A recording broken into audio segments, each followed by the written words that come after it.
Hello, wonderful people. Hello there. We are back trackside once again. This time, we find ourselves in Sugar Hill, Georgia, on a very, very cold Saturday morning with the main man, That Moto Guy. We've come out here in preparation for a really fun trip that we had planned to just be gallivanting all across North Georgia, just trying to find cool stuff and mark things off the bucket list. It was such a big trip, we were up early in the morning, where That Moto Guy came up to my house, and I, of course, was ready in anticipation and wasn't awoken by the phone call of him being on my driveway. This guy stinks! You think this is funny? I'm never beating these allegations. Besides that, we were very surprised to see that there was a very unique train sitting off in the distance. What's kind of over there? This train happening to be the slot train. What? If you keep up with some of my previous videos, I've documented footage of lines of rail that are just sitting next to the main line. These rails are part of a large rail replacement operation that is going on in the Greenville district as part of a heavy maintenance project. And for those of you who know anything about railroads, you know that rails require ties, and the slot train has been running down to Greenville and placing these wooden ties next to the main line for their eventual installment under the new rail to be put in. And we can see the evidence of the slot train's work littered all across the ballast here. At this moment, however, the slot train wasn't moving. It did for a very brief second and started coming towards us, and then it stopped. So we continued down the street to try to get a closer look.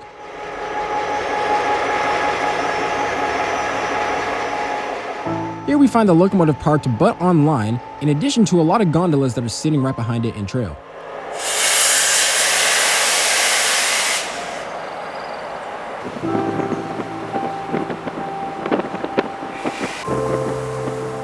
And in addition to those gondolas, there's another cut of gondolas with an excavator sitting on the roof. Wow. To try to get a closer look of this equipment, we cross the street to some very unfavorable lighting to find even more gondolas sitting off in the siding here.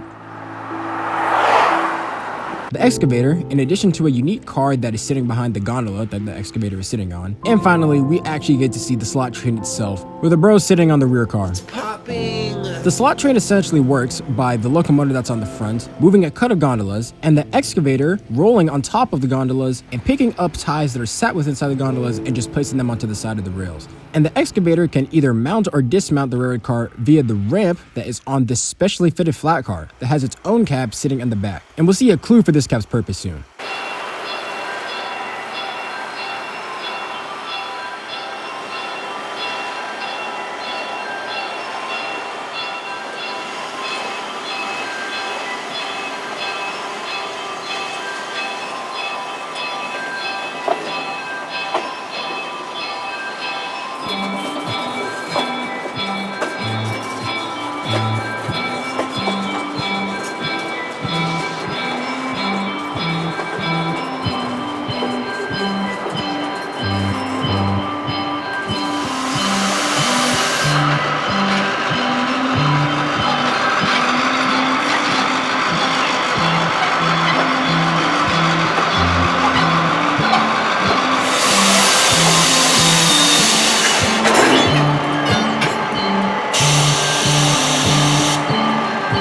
Me and That Moto Guy were initially confused as to why this locomotive had parked here.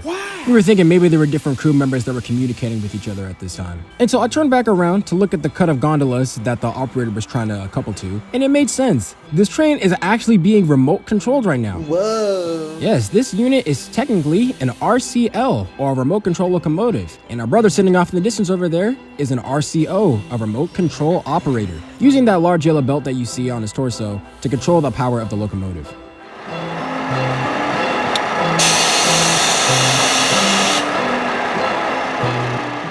If we were looking closely on the cab of the locomotive, you could see the letters SPS sitting on it. That stands for self-propelled slot. What is that? These units are actually rebuilt from old EMD Jeeps. And if we look closely at the trucks, we could see the same Bluebird-style trucks that you would see on a GP60 or a GP38 that you could actually find on the main line. In this case, however, the locomotive body has been completely redone and has been fitted for remote control operation and specifically designed for trains like these. Trains that run down different main lines for various maintenance assignments. Loram is like the chief of maintenance equipment. They're the ones that operate all the ballast cleaners and the rail grinders, the really big maintenance machines that you may find on the main line every now and then. Interestingly enough, however, this is not the first slot machine I've seen. What? I actually caught one a little over 2 years ago, and that one had the reporting markings GREX on it, which stands for the Georgetown Rail Equipment Company. I'm assuming that that same company had a hand in the development of this locomotive, but the information on these units was very spare. If anyone knows any more information, I'd love to learn.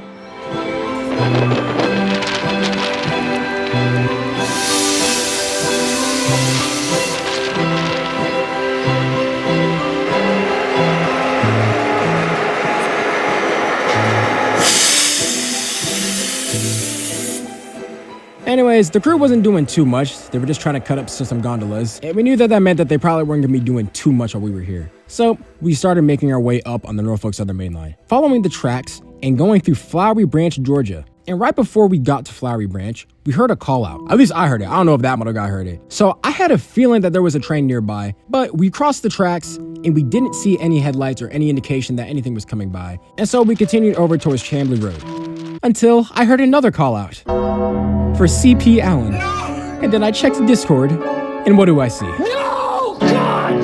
No! God, please, no! No! Oh my god. No! Can you believe this, bro? No! Even outside of Atlanta, I am catching L's in these streets, bro. Somehow, within 20 seconds of us crossing the rails, looking both ways to check if there was a headlight, this light power move from Norfolk Southern P81 with the SD40-2 old leader on the front came by and we missed it. You are so sorry. I have no words. Sorry. Another certified green L moment to put on the Greenville line here. I guess I could just never catch a break, bro. Correct! Once we checked Discord and we saw that we had missed P81, we made our way up from Chambly Road, knowing that we had missed the train that was anywhere nearby, and decided to make a pit stop at Gainesville, Georgia, passing by some rather rural scenes in the area, including some home that had some bison in front of it. I don't know what these things are doing here, but that was kind of cool. Anyways, from here, we would find ourselves at the good old Amtrak station, with reports of activity of some trains that were coming in and out, and a train that was supposed to be building. And coming here, we would find the train in question that was preparing to do its building work. These three Norfolk Southern locomotives that we're looking at are from Norfolk Southern 45R. 45R being the southbound grain train that comes out of Gainesville, Georgia, that takes empty hoppers that were originally loaded when 44R brought them in. We can see what appears to be a conductor working on the handbrake here, but our sights would return to the actual main line, because just going by Norfolk Southern 45R was Norfolk Southern 27A, and with the wind chilling down both of our spines brutally, Norfolk Southern 27A rounds the curve as it continues its inbound towards Inman Yard.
With 27A gone, we decided to wait for 45R's power to start moving. You may have heard that P5 toot by one of 45R's locomotives when 27A was coming through, and we had assumed that it was on that lead AC44, so we wanted to see it again. And with the trackmobile doing some work over on the CSX Gainesville Midland side, Norfolk Southern 45R started accelerating from its stop and pulling up to switch tracks.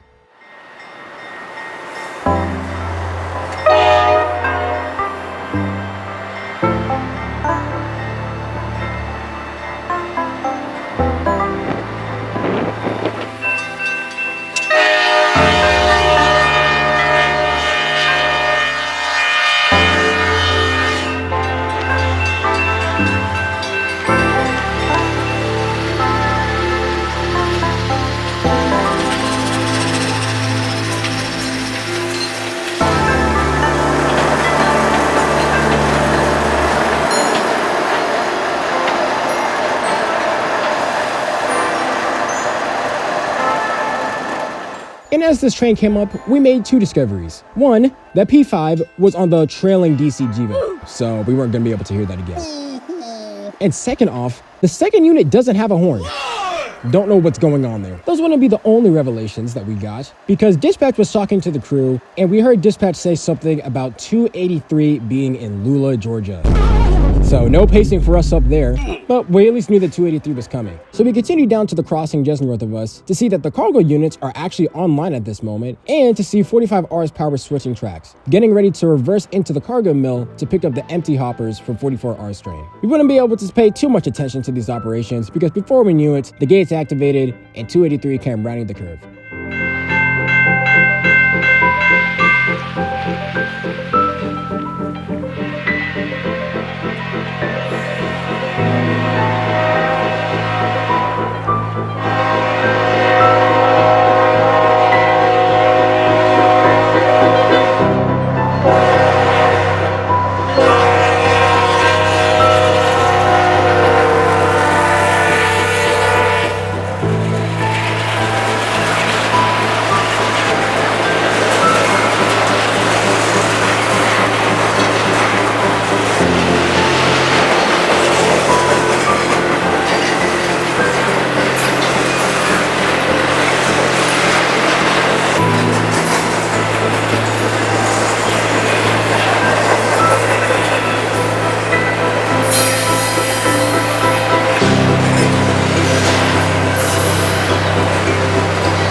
With no other trains nearby and 45R getting ready to do its work, me and that model guy started making our northbound descent towards Lula, Georgia to finally try to get some more pacing action. And this time, that model guy's mom was actually with us, which means that I was finally going to be the one filming in the back.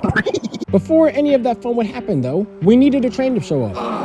And unfortunately for us, there were no southbounds coming that were nearby, and the only northbound that was coming was Norfolk Southern 282, which despite being one of the faster trains on this line, definitely took its time coming up from Atlanta, Georgia towards Lula. Eventually, however, after sitting at the intermediates and waiting for clearance, we finally saw a green pop up, move down towards the caboose, and assume positions for the real fun to begin.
How fitting, of course, that the first train that I get to try to film and that model guy has to drive with was going 60 miles per hour.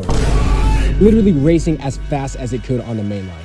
Made for a lot of fun though, and I definitely enjoyed this. And speaking of fun, it died here.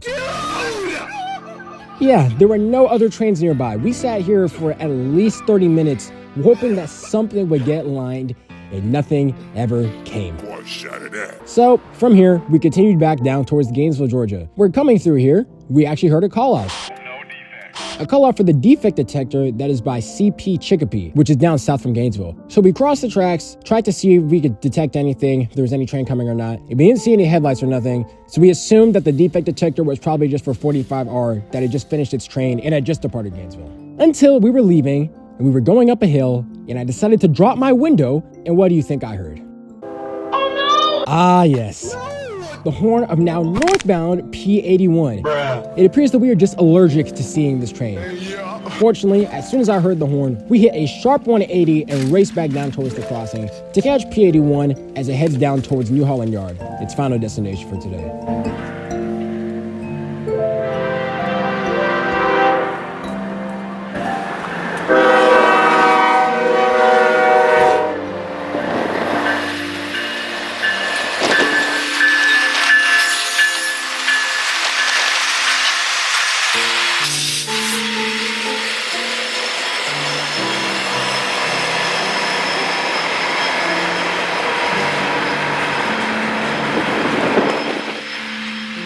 After clearing this historical Gainesville district, we actually made our way down to New Holland Yard, which sits behind some offices, to see the power of P81 now going a lot slower as it gets ready to shunt some cars. Say, get in the car? Okay. That model guy had apparently been doing some Google Maps searches before we had come out here, and so he said that he knew another place where we get to see this power reversing. So we immediately left New Holland Yard and found ourselves in, I really don't know where. What is this? Somewhere where the train was coming by, with yet more unfavorable lighting. My eyes!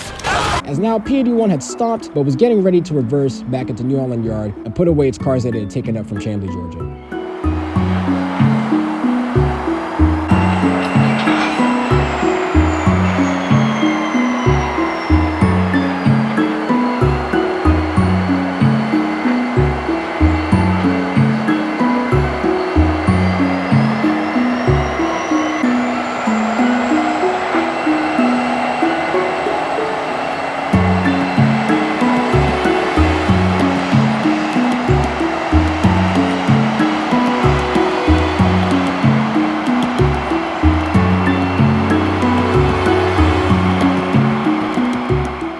Now, I would have thought that there was nothing else coming, but of course, we went back down to Gainesville, Georgia, within 5 minutes to see Norfolk Southern 243. Where was this 243 when we were in Lula, Georgia?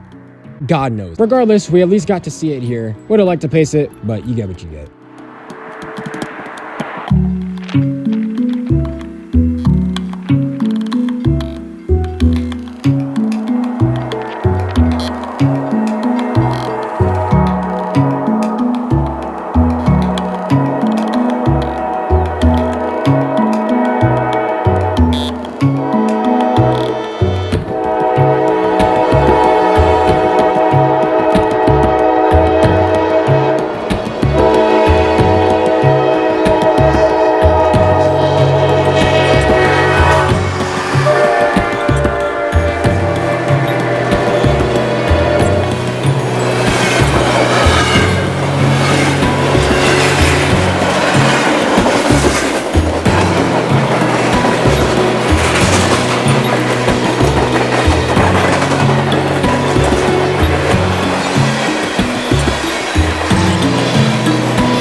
You would think, having been out for many hours trackside, that our journeys would end here. But you would be wrong. What? Gosh, it's chaos.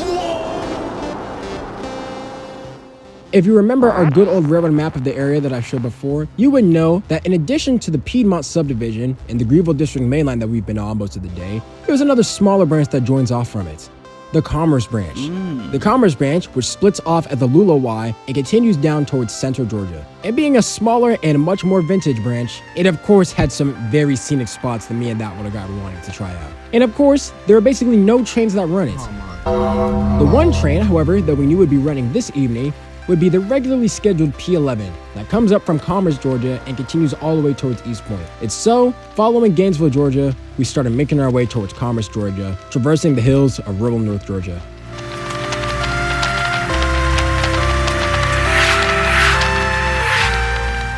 And after 30 minutes of driving, we would finally arrive in Commerce. And here, we would find the power of Norfolk Southern P11, with Norfolk Southern 7007 on the front and Norfolk Southern 6920, the Veterans Unit, trailing second. Incredible. This pair has literally been running back and forth on this train for months. During this time, it was basically a guarantee that if you saw P11 or P12 in the course of 2 days, you were going to see the Veterans Unit. And today was no exception. Nice. When we got here, however, the crew was just getting onto the train. So we left this location and went down to the gas station that's just down the street, hoping that P11 would come while there was still some decent sunlight left. And of course, that didn't happen. Unfortunately, it was starting to get pretty dark, but eventually, we were jump scared by P11's horn, and we soon started seeing headlights as this train began its uphill climb out of the Commerce Branch.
With this train going uphill and going very slow, we easily beat it to downtown Commerce.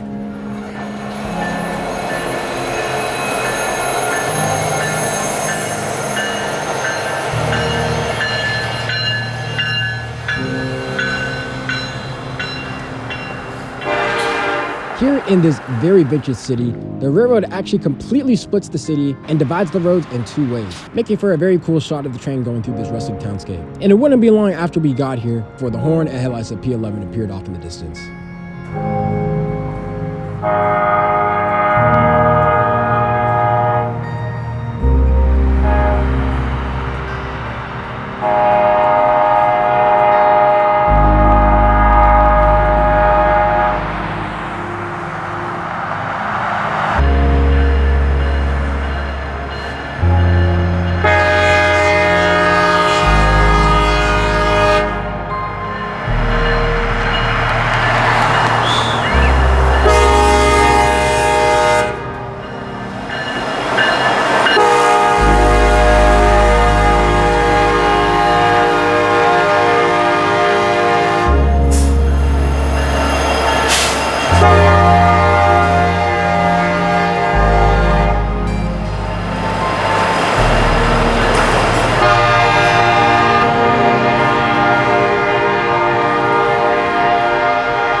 After the head end cleared, we were ready to continue our chase, trying to get some pacing action and some different shots, before we had to pull over. You know why? Nope. Because the check engine oil light appeared on the car and we had to pull over and put new oil into the engine. Are you serious right now, bro? Oh my god.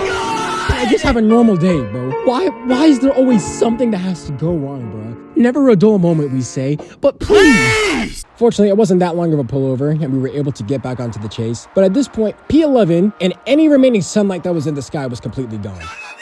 So we had to make a lot of distance on the road before we eventually caught up to the tail end. CSX. But it's CSX. Where are... What? It's a CSX high railing. What?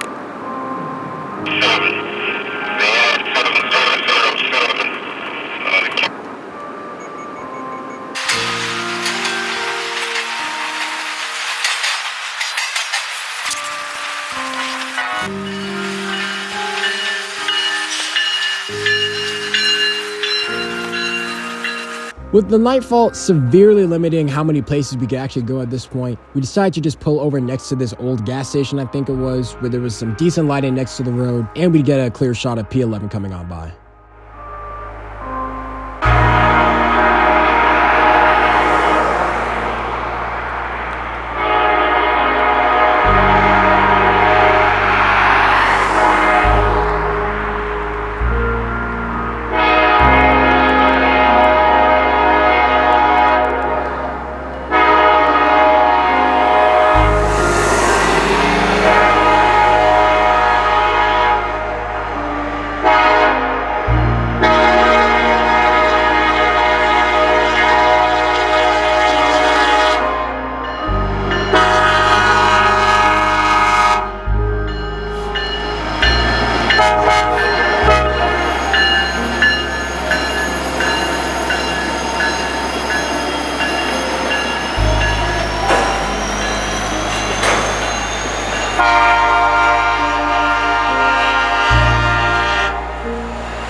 And to conclude this chase of P11, we found ourselves at this crossing that doesn't even have any automatic lights, indicating how old this area is, as P11 comes by for the final shot of the day.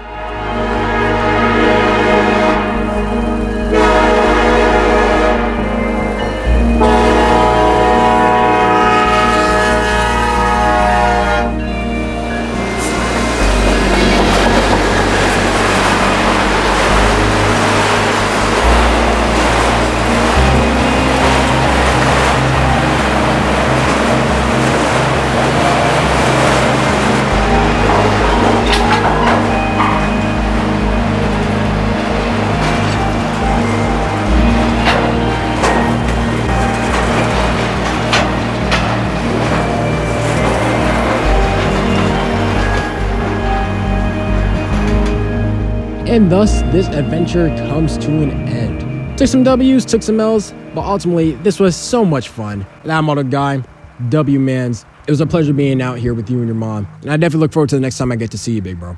Until then, my guys, I wish y'all all the best. God bless. I will see you soon out on the high iron.